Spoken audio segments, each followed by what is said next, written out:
Comfort zone it's not a place, it's just habit. So அதுலேருந்து எப்படி வெளில வரலான்றது நான் உங்களுக்கு ஸ்டெப் பை ஸ்டெப்பாக எக்ஸ்பிளைன் பண்ணுறேன். Hello guys, this is Divya. நான் உங்களுக்கு இன்னைக்கு கம்ஃபர்ட் ஜோன்லேருந்து how to get out from comfort zone அதை பற்றி எக்ஸ்பிளைன் பண்ணுறேன். நமக்கு நல்லா தெரியும் கம்ஃபர்ட் ஜோன்லேருந்து வெளில வந்துட்டோம் அப்படின்னு நமக்கு கண்டிப்பாக க்ரோத் இருக்குன்னு. பட் அதை தான் நம்ம பண்ண மாட்டோம். ஏன்னா நமக்கு ஜஸ்ட் ஃபியர். நம்ம ஒரு சேஃபான பிளேஸ்லேயே வளர்ந்துட்டோமே, சேஃபான பிளேஸ்லேயே வந்து பழகிட்டோமே, எப்படி நம்ம அடாப்ட் பண்ணுறது, புது பிளேஸ் புது ஹேபிட்க்கு எப்படி நம்ம அடாப்ட் பண்ணுறதுன்றதான் நமக்கு ஃபஸ்ட்டு திங்கே.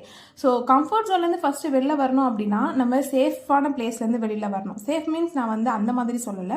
நீங்கள் எந்த மாதிரி விஷயத்துக்குலாம் ஃபியர் இல்லாமல் ஃபியர்லெஸ்ஸாக ஃபீல் பண்ணுறீங்களோ அதை வந்து கெட் அவுட் பண்ணணும். ஃபஸ்ட்டு நீங்கள் அன்கம்ஃபர்டபுள் ஃபீல் பண்ணுற திங்ஸ் வந்து நீங்கள் ஃபஸ்ட்டு ஸ்டார்ட் பண்ணணும்.